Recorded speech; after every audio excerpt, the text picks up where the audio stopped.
All right. Hey, everyone. My name is Avalon. Welcome to my live stream in the Stone Circle. Thank you for being a part of this. It means the world to me. Like, I've always wanted to build a community with fans where people could feel like they were heard and I could hear you as much as you hear me, and that means everything to me. So just the fact that you guys are part of this and we're starting it, so you guys are literally like day ones, and I'm just really excited to see where this whole thing can grow. So yeah, that's a little bit about me. Yeah, I don't know, I'm really excited to get this thing started. This is like my first live stream like this, so you're gonna have to bear with me and we can learn about it together. And Diego's here as well. He's just behind the camera, but he's gonna come join in a little bit. So yeah, I can't see your comments right now, but I will be able to very soon. They will pop up there. Okay, perfect. That's awesome. Okay. Hello, Diego. Hello. This is also my first live stream. Yeah. So, yeah. We're literally all just figuring it out together, which is kind of fun. It's exciting. Yeah. Us and 8 people. Yes, us and 8 people are all figuring it out. Shout out to 8 people. Hey, if you want to be the first one with a question, comment it Yeah, down. I would love to hear any questions that you guys have. Like, start a whole conversation. Yeah, I love that idea. So if you want to know anything, or literally ask me like even something stupid, like what's your favorite color? Because Black. that is actually my answer. Technically, wait, black is not a color. No, it's a shade. But it's a shade, but white is all of the colors. Do you know, over here, is it New York Times where they put out the thing of the year, like word of the year? Oh yeah. The color of the year this year was white. Fully just white. Yeah, which is not a color. Well, it's all of the colors. That's the problem. Yeah. Well, it's none of the colors. No, it's technically white is actually a reflection of all of the colors. Yeah. There's so it's a shade. I guess. I don't really know. Yeah. I'm not a color expert. I only wear black. I don't know anything about color. Like, I have a white guitar that I play sometimes. Yeah. And that's nice new blue one. Yeah. Oh my god, yeah. Yeah. I have a blue guitar. Actually, I would say my favorite color is probably blue. Honestly. Because, like, I mean, it's just so fun.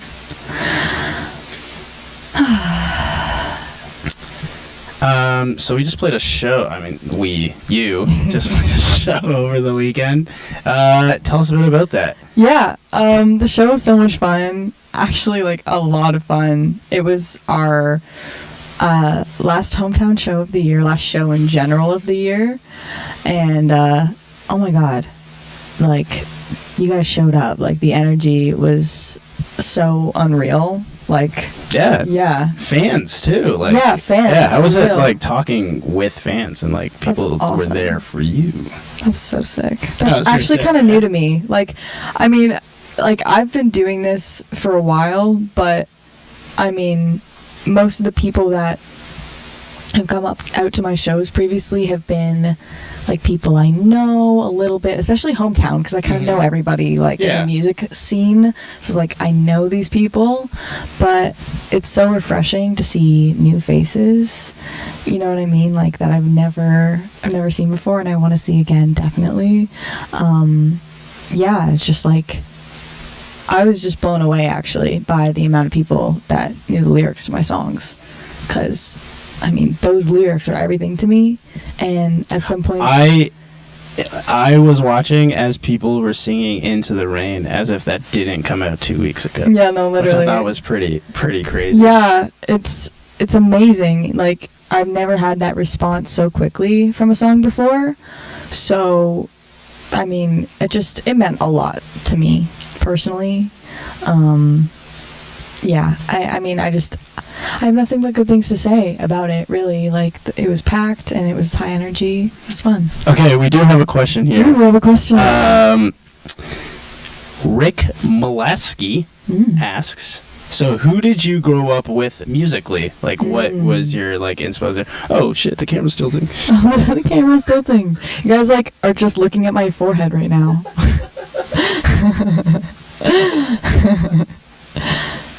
Yeah, so when I grew up listening, I really didn't listen to a lot of music. So, yeah, the music, like, what was the music that I grew up listening to? Honestly, not a lot. I didn't really listen to a lot of music when I was about like 1 to 10, and then all of a sudden it was just like, and that was all I was listening to, and it was like Chris Cornell. He was my original favorite. Yeah, because I joined School of Rock, so then all of us, I wasn't exposed to it, and then all of a sudden I was exposed to it, and I was like, what is this? So it was like The Doors and Chris Cornell and like Janis Joplin and like all of those, like Led Zeppelin, like all of those original, like literally iconic people. So that's what I kind of grew up with. So here, let me follow up that question with like, how did your music taste change from when you were little? And from like, what did you listen to when you were 10? What did you listen to when you were honestly, probably 15? Like whatever was on the radio. Yeah. Or whatever my dad was listening to or my mom was listening to. You know, my mom is a huge fan of Bob Seger. So I was listening to a lot of Bob Seger growing up. You wouldn't be able to tell. But I did. And then my dad was into just like literally anything, just a wide range of genres. And well, that's good to have though. Yeah. Musically speaking. Yeah, I think it like opened my mind, even though I hadn't completely found myself in their tastes. When I finally did, I was like, oh wow, like this is huge to me. So then I started listening to like the Cranberries and Nirvana and Chris Cornell's projects, all of his 15 million projects. Certainly all black outfits. Yeah. Yeah, and then I became emo. Yeah, but I literally did. I think my in 6th grade, my first day at school photo was me with a studded plaid skirt and a black tank top and like cargo boots. Rick, does that impress you? Classic old school punk rocker? Yes. Does that studs? Yeah, hell yeah. Yeah.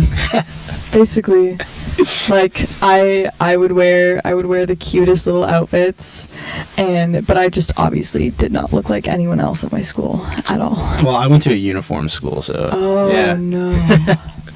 Honestly, that would have saved me a lot of time in the morning when I was in high school and stuff. Yeah, you do laundry once a week. You just wear yeah, that'd be nice. Like you wouldn't have to like wake up, pick out an outfit. Bare pants, yeah. Yeah. Oh my god. I actually had a guy in my high school that did wear a uniform. He wore the same thing every single day, and he was just known for it. But so originally we were like, you know, is it the same pair of pants and the same shirt every single day? Does he have like 10 of each? Yeah, so apparently he did have like, he had 5 of each that he would just wear throughout the day. Okay, quick question. What is worse? What is worse? What is weirder to you? Like same fit every day, or the same fit every day but you don't do laundry? Well, you have to do laundry. Yeah. Yeah, like you'd have to do the laundry for sure. But is it weirder to be like, I like this shirt so much, I'm gonna buy 10 of them? Yeah, well, I mean, like, okay, if you think about it, I really like black t-shirts, just plain black t-shirts, and I own probably 10 of them. Is that the same thing? Yeah. No, it's not. It's not. Okay. Well, it depends. What was this guy wearing? Like, were they like... No, it was literally just like, oh my god, if he ever sees this is so awkward. We're not name dropping. No, we're not. But it's obvious because everybody in my high school knew this. Like, it was like, this guy wore the same thing every single day, starting from actually elementary school. Well, you didn't say it was bad looking. No. I actually had a crush on him in like grade 6. I know. That's embarrassing. No, it's not. It's fine. Poor guy missed his chance. Time has passed. Yeah, it's too late now. He's watching this and I was like, oh. I'm like, no, I should have known. Yeah, he would wear like a brown shirt and like khaki pants every single day. So it didn't look bad. Like it was it was like a simple Yeah. safari-esque look. Safari-esque. Yeah, he okay, would even yeah. wear like safari hats if he went outside because Ooh. it was really pale. I had to wear khaki pants every day in high school. That was my uniform. Yeah, I mean But I it's had to. solid though. Yeah. I mean like khaki pants are, The other high school, they had in my like area, they had black pants, black shirt, and it was so much nicer. Yeah. Like black dress pants, and then I had these like stiff khaki pants where they like feel like they break. Oh God, I like an all black outfit. I wouldn't be too. It was a little mad nicer. at that. Yeah. I was a little jealous. Yeah. Do we have any other questions going on? Favorite female rocker? Ooh, that's a really good question. I don't like picking one because I feel like Okay, let's give we won't rank them. No, but give like a 3 or 4 right. solid picks. Yeah, I'll do like from a wide range of people that I know or that I really admire. I really admire the girls in The Warning. Yeah. I think they're awesome. There's 3 of them. They're all sisters. They're from Mexico. They're just so cool.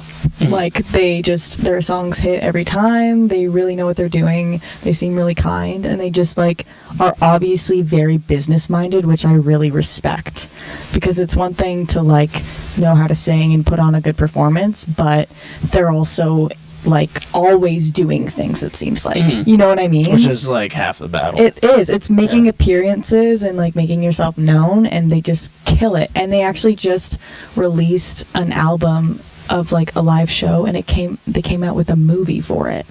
So they just really like they hit all the bases, and I'm a huge fan of the work. And yeah, I also really like Taylor Momsen of the Pretty Reckless. I think she has such a cool vibe. Her lyrics, they're fine. We're getting some more Oh my from God. Rick here. But yeah, I mean basically it's The Warning right now. Rick's love for female rockers started when he saw the Runaways. The Runaways. Oh, cool. Yeah, I mean there's so many. I wouldn't say hard like rock, but Yeah. I'm a huge fan of Always out of Toronto. Oh, Love yeah. Always. Molly Rankin, Yeah, beautiful voice. really cool. Yeah. Yeah, I agree. When I There's was so many little, hits. I had a huge crush on Ever? whatever. Like, don't shame me. Don't shame me. You know, I really like the Girls on the Beaches also, and yeah, there's so many like really cool rockers from Toronto. Like someone The beaches are the killing beaches it the lately. beaches are killing it, and like Laviette. Mhm. She's also really, really cool. If you haven't heard of her music, it's more like grungy with like catchy riffs, but like just really cool stuff. Like she puts on an incredible performance, the nicest person ever.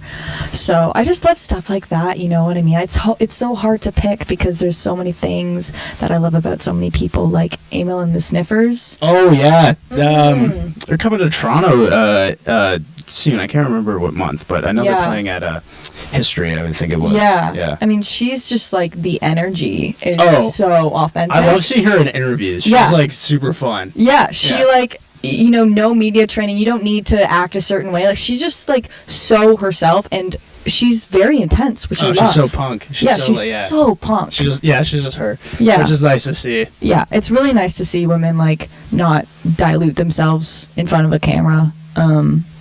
I just love women in rock and punk and everything. We got a question here. Any chance that you'll get down to Windsor for a show? Windsor, Ontario. Yeah, we haven't ever played Windsor actually. Let's ask Bobby here. Has anyone ever played in Windsor? I would like to. Yeah. It's hard because it's all about like, you know, it's hard to go to a city I've never gone to before and put on a show there because I don't know how many people are going to come. All right, Bobby, get your friends. Yeah. Hang up posters. Start Exactly. a petition. Maybe we'll come on out. Yeah, because it's like, you know, we need to make sure that it's going to be a fun show for everyone, and that means like having people there and everything. And yeah, like I have been wanting to go to Windsor for a bit, so if enough people want me to come to Windsor, I'll go for sure. You heard it here first, Bobby. Yeah. You got to make the play, though. Exactly. You gotta help us out. Tell your friends. Exactly. Tell your family. Yeah. You know, do what you gotta do. Yeah. As we're waiting for more questions to roll in, I'll throw some of my own at you. Oh. What is your favorite music venue in Toronto or in the surrounding area? That I've played at or that I've gone and seen? Let's do an answer for both. Okay. If they're different. Okay, they are different. Okay. I would say I know they're closing now, which is so sad. But the Velvet Underground. Yeah. Actually, my buddy got to play one of the very last shows there, which was like a very surreal moment. Yeah, that's such a iconic place. Like, I actually met my partner there. So, because he was playing a show and I was super into the music and I was front row and, you know, we started dating and like... Right by the Cupid statue on the wall. Exactly. But yeah, I don't know. I've watched so many good shows there and I feel like it's the perfect venue for kind of like... I've seen a lot of like modern heavy rock bands there that are kind of mid-size and it's just like the perfect venue for that because... You can see, like, it's not too big, and I don't know, it's been around for a long time. I've seen so many of my favorites there, so probably that one. But for a place that I've played, I would say the Bovine Sex Club. Oh, good pick. Yeah, like, the vibes in there are just so, they're just so community, you know? And, like, everybody's really into it. It's sad. I would say... Mine is either Bovine or I love Lee's Palace. I absolutely love that Lee's. One's really fun when it's packed. I love the high stage, and I love that you can just jump right on there and dive right off. Yeah. But it's sad that all these places have really shitty owners. I know. Really shitty owners. It's depressing. I know. But the depressing thing is that these places have been around forever in Toronto and that they're like institutions and I know. Terrible. I know. It's like coming to the hands of the wrong people. Yeah, it happens. I mean, like it's everywhere, right? It's not just the music industry, it's not everything, but it definitely has seeped into the music industry for sure. Yeah. All right. Rick says, money-wise, you have to go to... Oh, this isn't a question. Talking about Windsor. You have to go to South America and Europe. Well. Yes. Yeah, I would like to do that. We may be going to South America this year. Hasn't been confirmed, but we are really trying to get down there. Definitely, like, I have so many fans from South America, specifically Mexico. Like Mexico, I love that. Like, I mean, that's not South America, but like I have also fans from it's like I have also a lot of friends from Brazil and fans from Brazil and places like that. And I would, you know, like it's just I've heard that Brazil really treats their musicians and the artists that come down there with a lot of energy, a lot of love, a lot of like it's just enthusiasm, right? Like I mean, all of the really classic things that I've seen, like I watch a lot of like live concert videos, festivals of like just big bands and stuff because it's inspiring to see like people being so into music, and Brazil always just has the most fun, I think. Oh, we got a nice little comment here. Oh. Saw you at the Hub. Love the power of your voice. Did you have any formal training? Reason to ask is my friend actually took opera in order to increase his range. Oh, no way. Yeah, I mean, I've had formal training on and off. I probably haven't had formal training for like 2 years. Because at a certain point, I would like to pick it up again. Would you try something like opera training? I don't think so. No? I mean, I respect it, but everybody's voice is different. And so one thing that is really good for somebody may not be good for somebody else. So when I do vocal training, I do really, like, not obvious stuff. It's like stuff you're not sitting in your room. Yeah, exactly. I actually have a very strange approach to getting better at vocals, and usually that means getting worse first. So pushing my boundaries and then learning where that is, and then like literally trying to push it safely. But it's a little bit like it's just not normal. But I also don't feel like my voice is normal, so I want to be able to do cool things, and I don't always want to focus on technique. Yeah. And as long as I'm not destroying my voice, and as long as it's healthy, I feel like I have such a mind-body connection to my voice that I can find my way to the technical stuff without having to like bore myself with all the details, if that makes sense. But I definitely encourage vocal training, because I wouldn't be able to do that without formal vocal training first. I feel like that's really important, is to just really get a good understanding of your voice and its capacities, and like all of the stuff in there. Yeah. Yeah. So, I'd love to talk about the new song, because that's why we're all here. Yeah, I mean, if you have watched the video that Diego and I did, you will learn some stuff about it. Yeah, I mean, like, just basically the idea of that song is it's really about having a really difficult time and not being sure if you can get out of it. You know what I mean? Like, just not knowing where it's going, and just kind of this slow decline of a spiral, of a mental health spiral, where it's like, at the start, I'm kind of storytelling, like, hey, like, this is kind of what it's been like, and then I'm like, but I got it, and I'm like, I'm good. I know that I can fight it. Like, I know that I've done this before. I can get out of it. It's fine. And usually that's like a rut or a depressive episode or whatever. And then the second verse really explores, like, I don't know. It's just like kind of expanding, and you're like watching it unfold in real time, kind of thing. And then you can become like a little bit less sure about the ability to fight it and stuff like that. Yeah, and then eventually it ends up being like just explaining like, hey, I don't know if I can do this for real, like, I don't know, but then I say like, don't let me go. So I'm obviously still holding on for hope, and it's still there, but I'm like explaining that I'm really struggling. And so that song is really, really I really like to call it a confession, and it's just, I feel like people can relate to it to a certain extent. Maybe it's not that deep for everybody, and yeah, like, hopefully it's not that deep for everybody, but yeah, that's a little bit of a vulnerable moment for everyone. So let's talk about a little bit of I know we have before, but a little bit of the songwriting process, specifically for that one. Because I know you mentioned that it came straight to you, all right home, like that.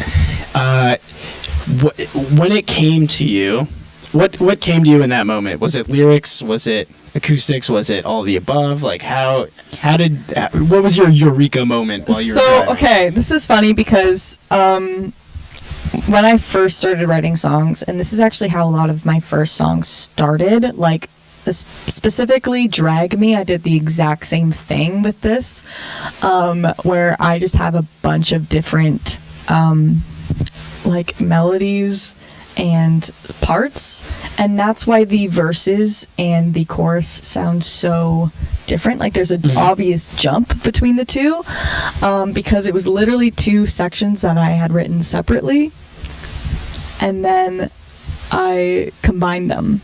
Was the original plan two different songs? And no, I write parts like when they come to me. Like, usually when things come to me, it's not as a full song, but it's like, oh, there's this verse or this chorus that just like is there now, and it's there. And that's the building block that I build things around. And sometimes you add before, sometimes you add after, sometimes you add way after. Exactly. Yeah. It really, like, things can stay in the arsenal for years. And then, because what you want to do is you really want to serve a song. So if it's a chorus that you're like, wow, this is absolutely amazing, I can't really think of the best thing to complement this chorus right now, so I'm just going to put it in my list of things, and that's what I do. So the Into the Rain process was very much that, where it was like I had this chorus idea after listening to a Bad Omens song, actually, because they have really like poppy choruses and really melodic choruses, and I love that. And so I was really inspired by that, and so I wrote the chorus, and then on the way home from the studio is when I thought of the verse. So then when I got home, I was just like, how do I combine these? I was like, oh, it slows down a lot in the chorus. So we actually had to, in the recording studio, it was such a pain because we couldn't speed up the chorus because it would have sounded horrible, and we couldn't slow down the verse. So we literally had to record it in 2 different tempos.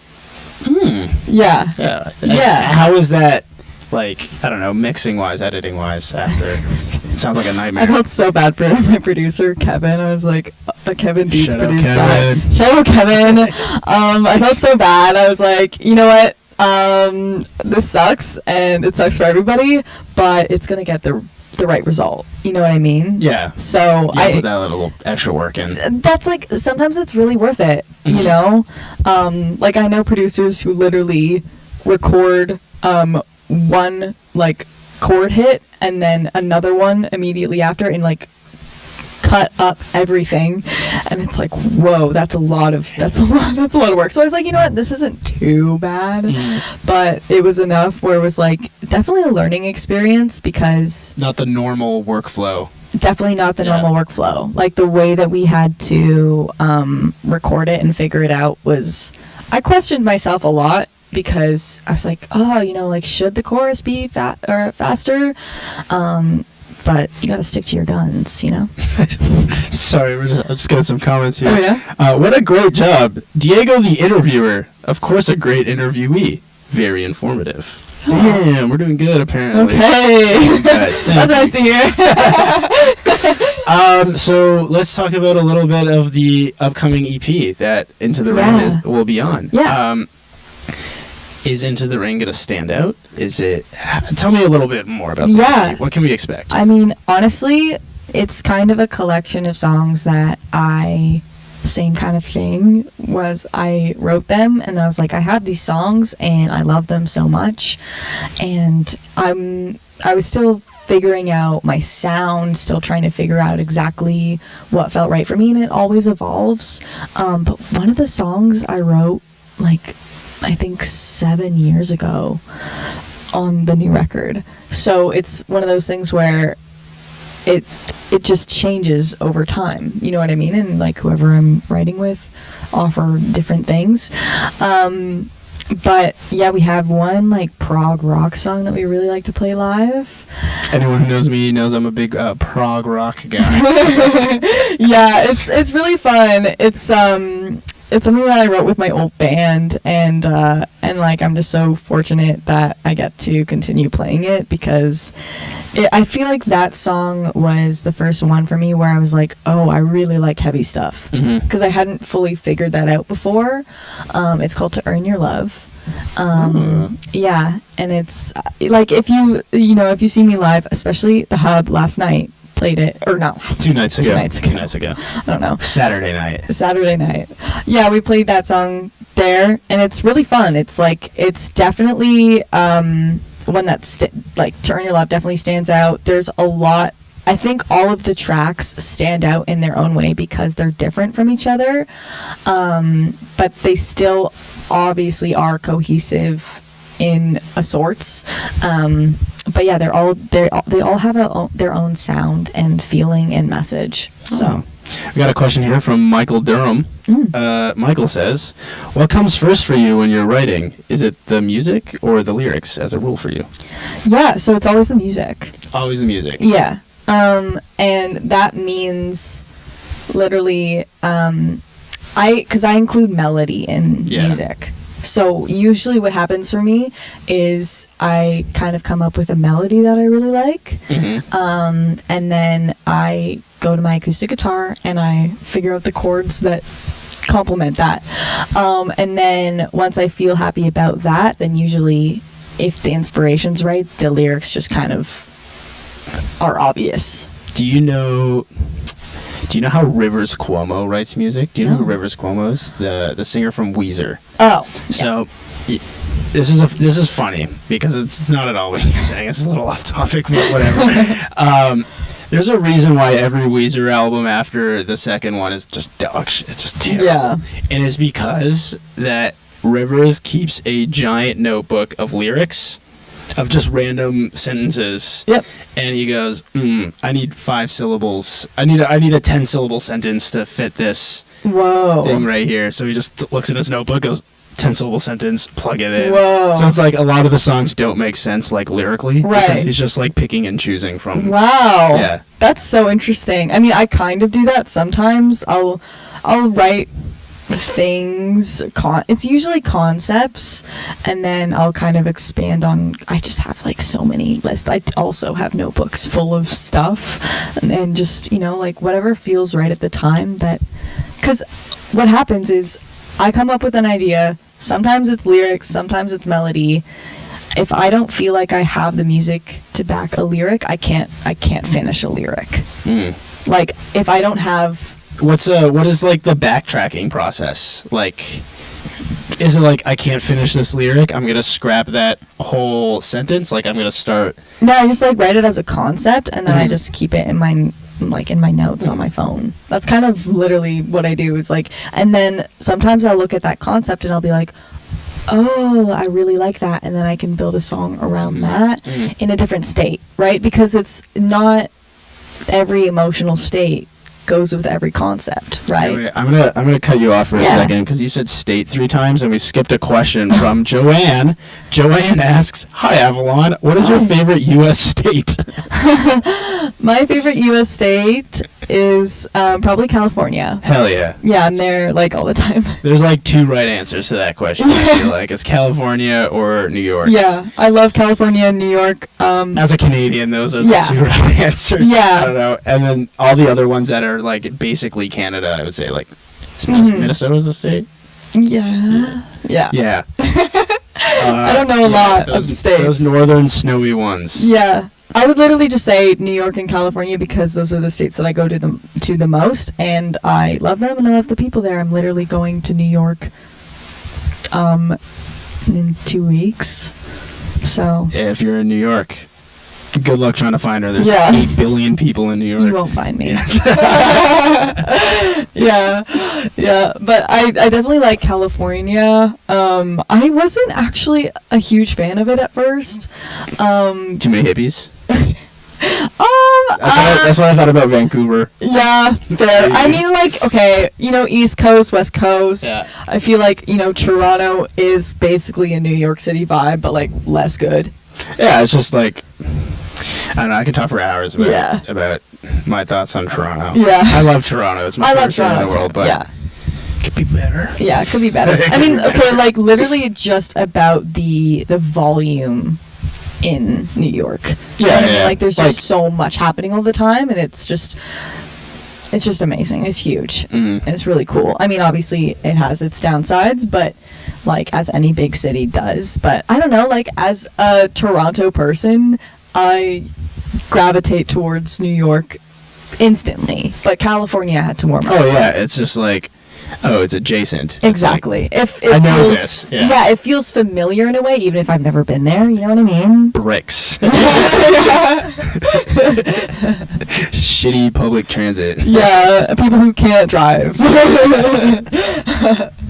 Yeah, so, but then, like, California's natural beauty really won me over. Yeah, and that's the West Coast. You go, the same thing in, like, Vancouver. Yeah. That surrounding area. It's exactly. Like, and then you turn around, it's just like a hippie. Yeah.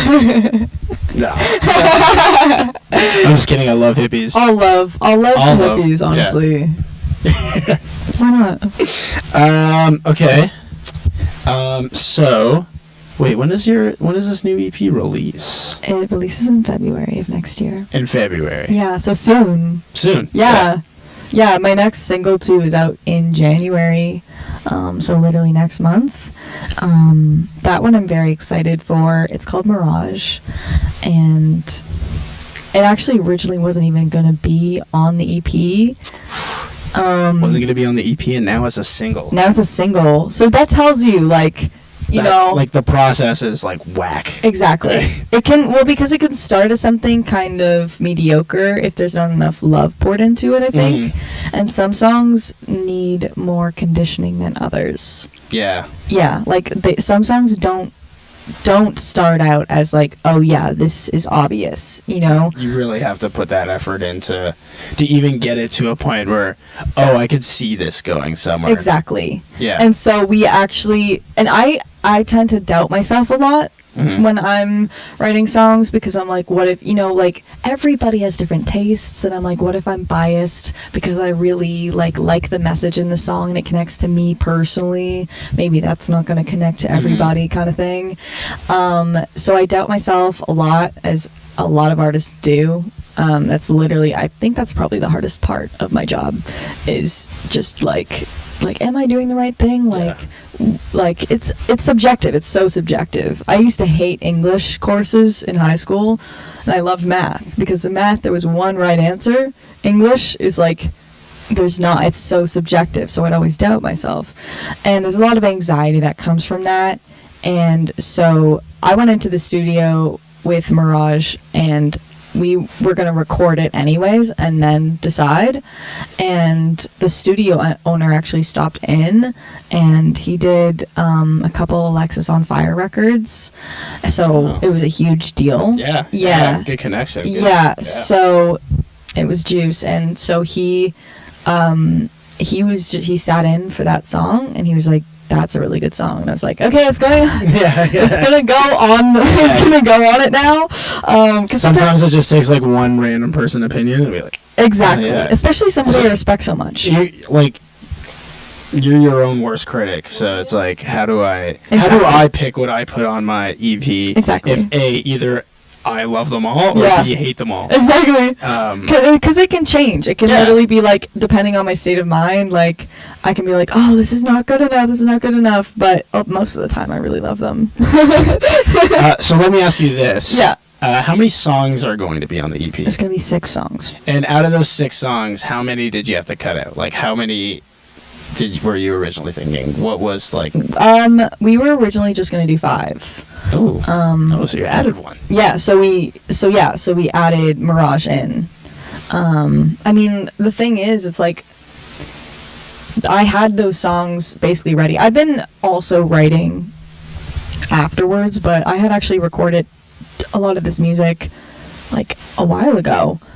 Just kind of, because what happens is, like, you record the music and then you don't have a direct thing to, like, maybe it doesn't have as much value just releasing it on its own with no plan. You know what I mean? So then I have these songs, and I'm like, I know that these are going to really resonate with people, but I'm just waiting for the right time. And is that right time sometimes where you get, like, a couple of other songs that amalgamate that feeling, and then you're like, oh, the right time is now, because now I have the EP. Exactly. Yeah. Like, I think the last song that we put on the record is actually the main track on the EP, which is called Cleanse Me, and that was the latest one I did, I think.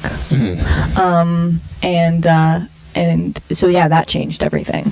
So my other question is, because this is what I was trying to get the answer, is like, how many songs do you have in like your back pocket that just haven't seen the light of day yet? Like,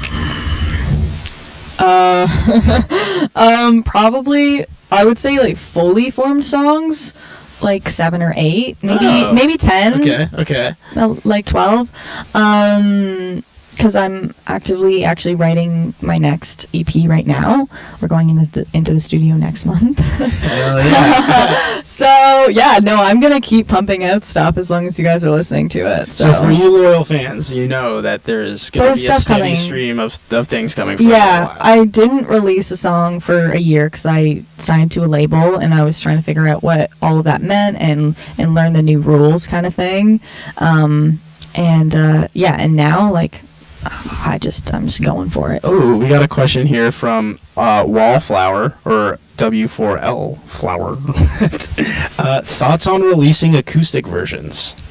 I've thought about that. I feel like I would need a couple projects to be released first, and then kind of do a best hits acoustic vibe. You know what I mean? Like maybe after I have like 30 songs out, I pick like the best 5 and then do like an informal kind of like unplugged EP of the best 5 acoustic songs in my opinion. You know what I mean? But I feel like I really need to create that collection first, if that makes sense. Yeah. Do you think you'd only put out like live versions of acoustics, like kind of like the MTV Unplugged, or like no, I think I could. I mean, it's really not too challenging to do a like, I mean, I could maybe do live off the floor. I've thought about doing that stuff before. I honestly, like, I do love acoustic stuff. I'm trying to Rick here says, please no. Rick does not want your acoustic stuff. Oh shoot. Well, that's too bad you don't have to listen to it. Yeah. or Rick, if she puts it out, this is what you do. You download it, you do whatever, you buy it, you put it on, and you turn the volume off just so we can hit the charts, you know? Exactly. So you can, like, do that. Exactly. Pump the stream numbers up, guys. Yeah. Okay, yeah. Justin Bieber last year, he told his fans to have his song on loop while they slept and just had it mute so he would get on the charts. But so that doesn't work. It does. No, it doesn't. It does. So okay, and then the other like scammer chart thing was Travis Scott, because every time he sold a sweater or a piece of clothing, he gave a CD, so that counted as a sale.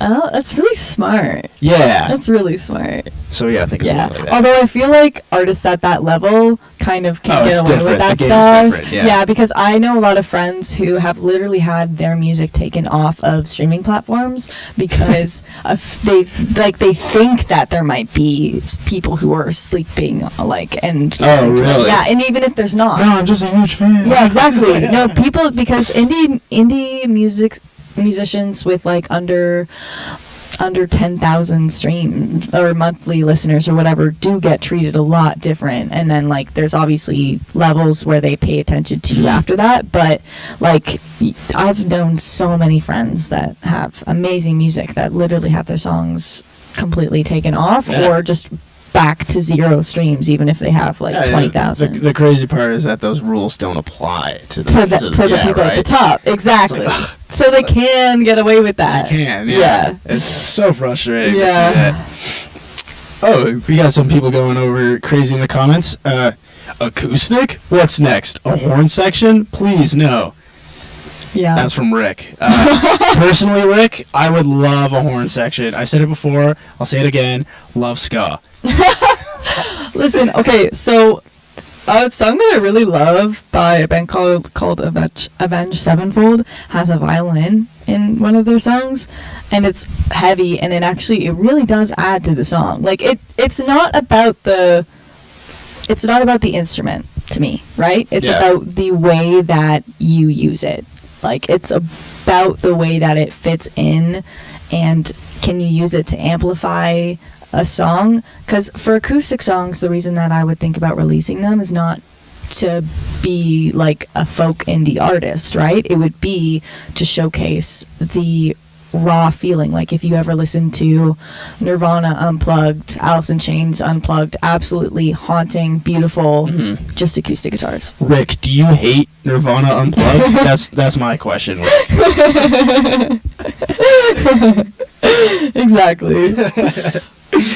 Rick says, I'm hysterical over here, LMAO. Yeah, you sound hysterical, Rick. Cheers. No, we are too. I love it. I'm actually, huge announcement, I'm learning how to play the horn, so we're going to add some horns to your section. I'm just kidding, I don't know how to play any instrument. That's good, because I wouldn't have let you in.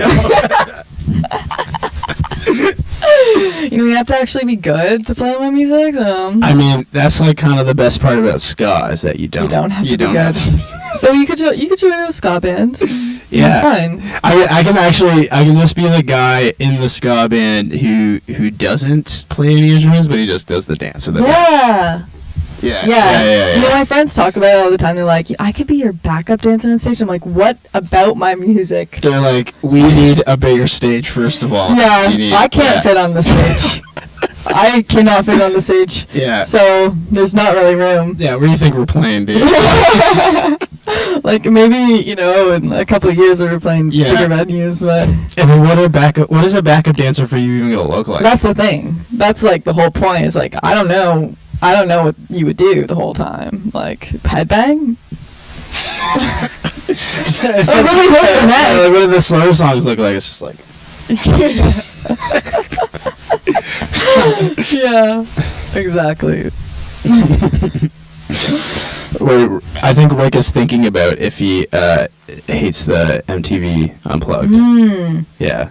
Yeah, I mean, sometimes we have to be exposed to new things. Yeah. We don't know. Rick, I'm going to give you some homework, and it's going to go listen to some ska music.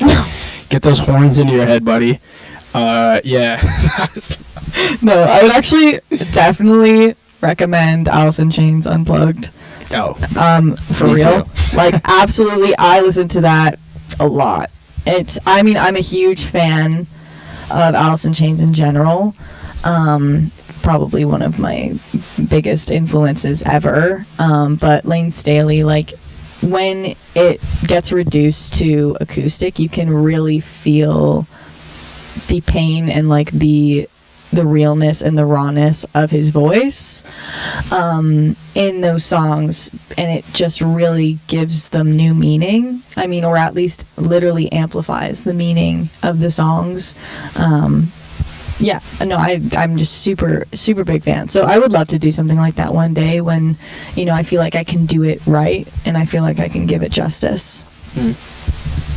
I hope we're changing your mind on acoustic music here, Rick. Exactly.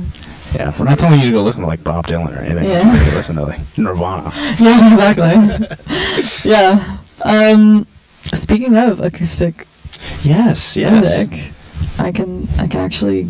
Rick, you might want to leave. I'm gonna grab my acoustic guitar. So Avalon has a little treat for you guys.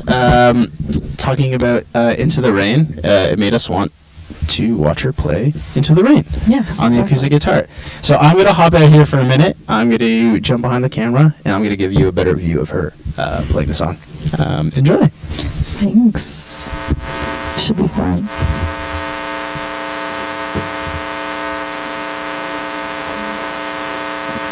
All right. Yeah, there we go. How are we looking? Looking good. Should I move the mic stand at all? Like, should I make it more center? What are we thinking? No, you're looking good. Everything's lined up. Okay. Move it a little bit more like that. Okay.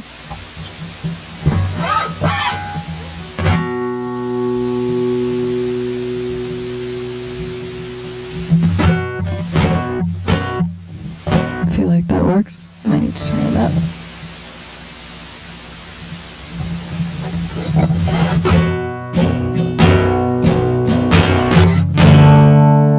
Check, check. Yeah.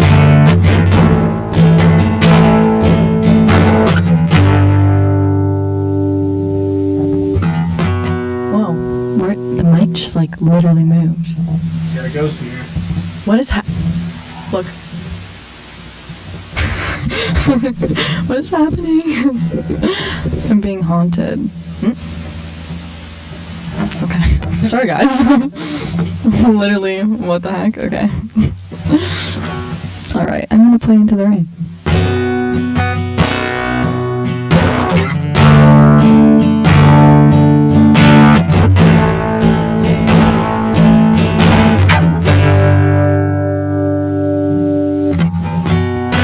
I spent years in the I was running from. Now I open my eyes and my face stay. But my life has changed. It seems the clock is turning back to where it was before and I make it. I know that I can fight it, I know that I can fight it, I know that I can fight it, I know that I can fight it. You step through ages, I feel myself moving back. This comfort in the decay, I can't shake it. You see me in shades of gray, but my world's just all black. Seems I've been too much, I'm jaded. I know I've gotta fight it, I know I've gotta fight it, I know I've gotta fight it, I know I've gotta fight. I'm falling. Whoa, it doesn't sound good. Oh no. Oh no. So guys. Yeah, crazy reverb coming. Really? Lots of reverb, huh? Uh-oh. Oh, we're supposed to turn that on. Sorry, Wildflower, we apologize. This is the first time we're doing this, so you know. Ought to be a little bit of challenges like that. But I'm glad that you told us. And now we can start again. Take two.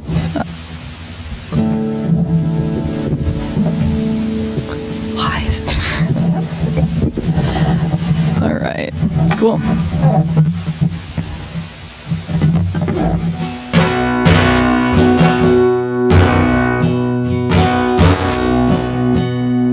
Does that sound better, do you think? I can't hear anything, so. Wildflower says yeah. Okay, awesome, we're good to go. Sweet.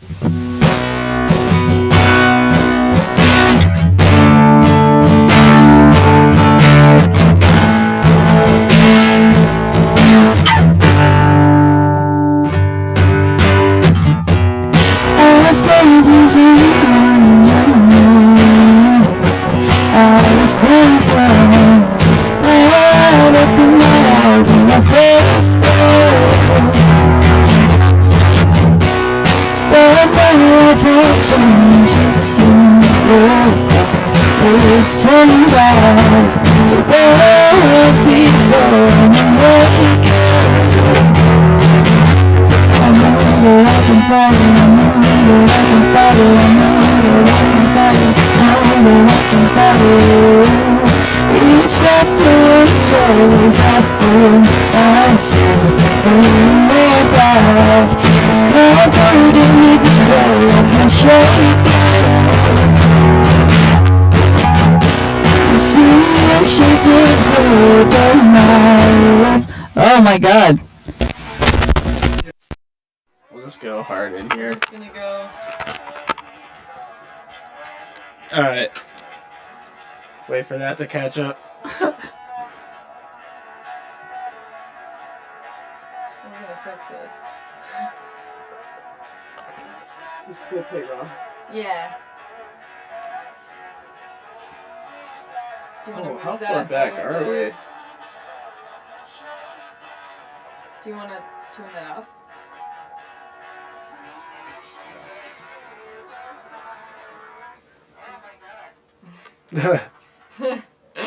Wow. Do we think that the camera will pick up the audio? Oh, 100%. Yeah? Yeah. Okay. Sweet. So I'm waiting for my phone to catch up. To catch up? Yeah.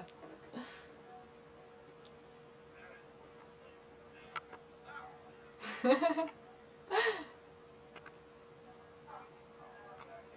me a straw. It's alright?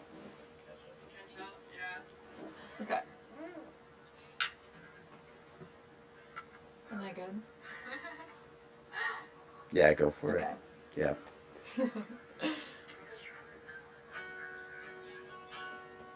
Yeah, that sounds a lot better. Yeah. Okay.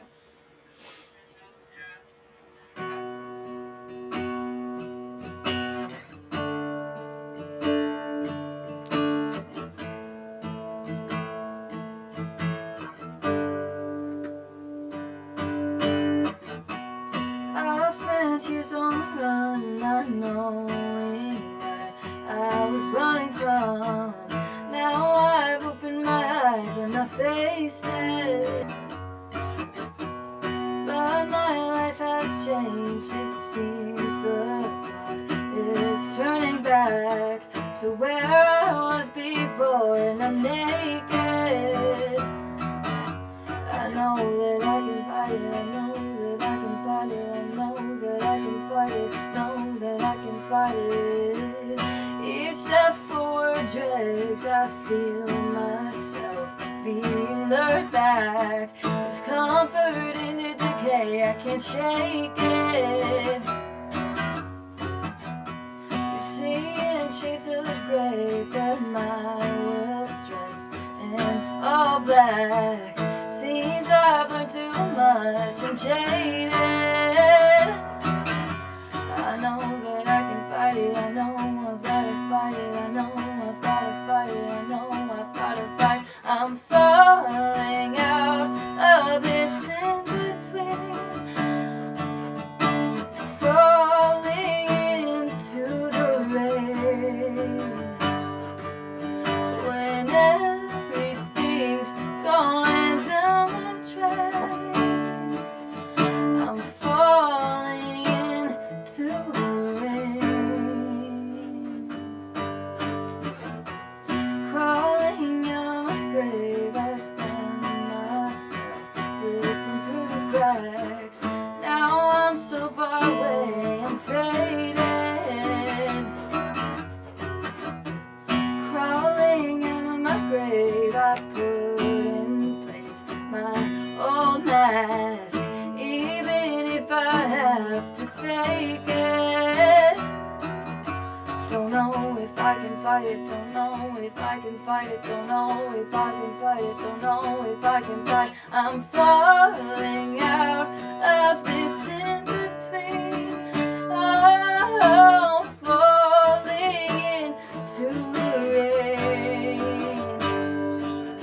When everything's going down the drain. Oh, falling into the rain, into the rain, into hell, into hell, into hell.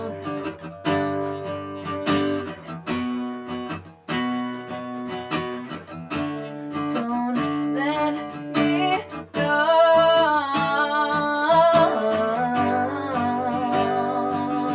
I'm falling out of this in between. Oh, falling into the rain. Hold on, don't let me go when everything's going down the drain. Oh, falling into the rain. There we go. If there are 100 people here, they'd all be clapping. for you. Okay. Good. Oh my gosh. I'm so glad to hear that. Yeah. Okay. So we figured that out. Yeah. Awesome. Should I do another, or what are we thinking? Because I could play another one if we're into the vibe of that, or we could just continue to chat.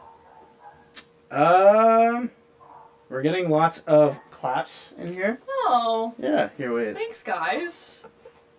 That's so nice. Let's see what people are saying. All right. Oh, okay. This was before we got the audio. Yeah. I love when an artist actually opens up in their own song. It makes it so much more powerful. Aww. I agree. That's so sweet, Michael. And I think that's what makes Into the Rain such a good song. It does. song. Yeah. Like, apart from it just being catchy, Yeah. it has so much feeling in it, and like I feel like that's why an acoustic version of it is so so different and kind of special. Mm. You know what I mean? I think you said something before to me along the lines of it has to be just as powerful or just as catchy acoustically as it does on electric. Yeah, exactly. For it to be a good song. Exactly. For it to even work on electric. Yeah, exactly. I mean, obviously there's exceptions and it doesn't apply to every genre, but in this genre specifically, like, it's so important, I think. There was a nice comment. I'm going back a little bit here. Wait, where is it? Sorry, guys. I don't have my reading glasses on. Supporting artists worldwide says, amazing. I am streaming Into the Rain on Spotify right now. Love your music. Aw, that's so sweet. That's so sweet. Aw, I love that. I love that people listen to my music. I still, like, sometimes I can't really digest that. They're asking for another one. And they're asking for another one. They're asking for another one in the chat. So we're gonna do another one. You can pick. The song that I feel like also resonates a lot on acoustic is Harder. I mean, like, that one was written, yeah, definitely on acoustic as well, and they all are, but this one for sure. So yeah, we do it.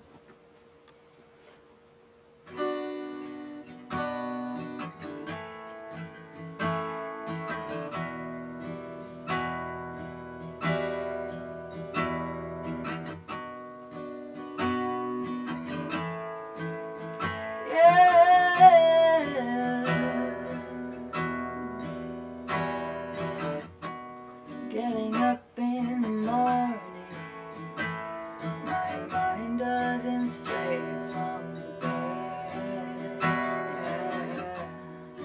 Fear paralyzes and it occupies my head, because once I'm awake, there's no excuses left.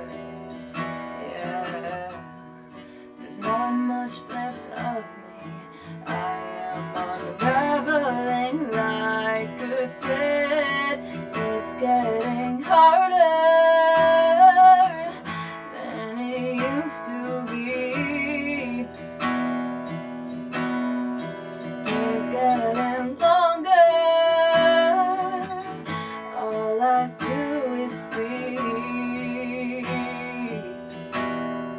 So don't you tell me that some things are easy to change, 'cause I don't see no other way.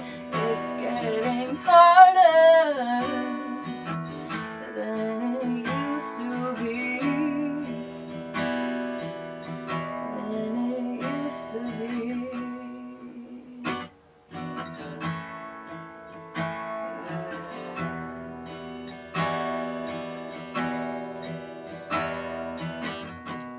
Too much too early, too much too soon. Yeah. Awareness is painful, and I am mourning for my youth. I was naive and free. My presence could fill up a room. Yeah, you might not believe me, but I am trying to tell you the truth. It's just that it's harder than it used to be. Days getting longer. All I do is sleep. So don't you tell me that some things are easy to change, 'cause I don't see no other way. It's getting harder than it used to be. Than it used to be.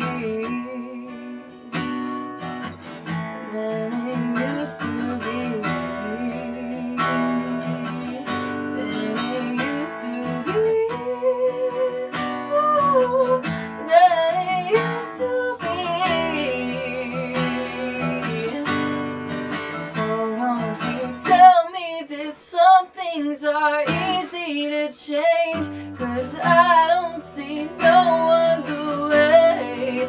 It's getting harder than it used to be. Than it used to be. Woo!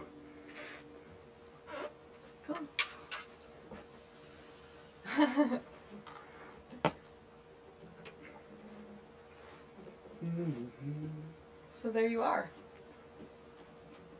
Your wish is my command. All right. So yeah. I think, I mean, like, it's been so much fun, and please leave them, but yeah. Also, let me know if you want another live stream.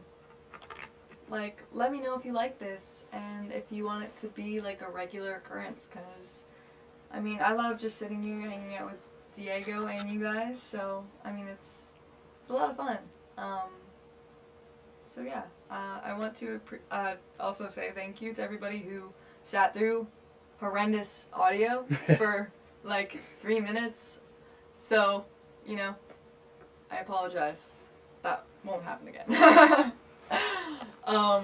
Yeah. Yeah, let's give some quick shout outs before we leave. Definitely. Quick shout outs to Wallflower. Thank you for paying attention the whole time. Rick, Bobby, even though you guys hate acoustic music, it seems like, thank you for tuning in. Yeah. Joanne, your lovely comments were really nice to hear. Who else is here? Here, wait. Oh, we missed a lot. We missed a lot. Oh my gosh. While she was playing. All right. Okay, well, from here. Always my favorite part, Michael. What are you guys talking about in here? Oh, it seems like they want you to play all night, but... Can't do that. Can't do that, guys. Can't do that, guys. I'm sorry. Seems like people are just talking about ska music in here. Oh, that's... Might have been me. It's just you in the chat. Well, thank you guys so much. Yeah, thank you for tuning in. Thanks for tuning in, and let me know if you guys want more live streams.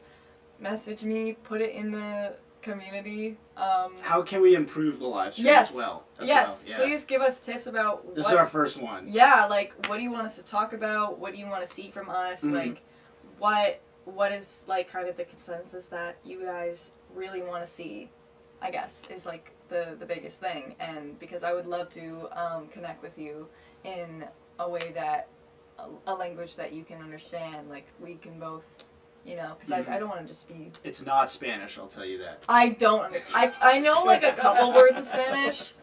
I can't fully communicate in Spanish. I apologize. So, yeah, big thank you, and I guess we'll see you guys next time. Bye. Thank you, guys. Have a good night.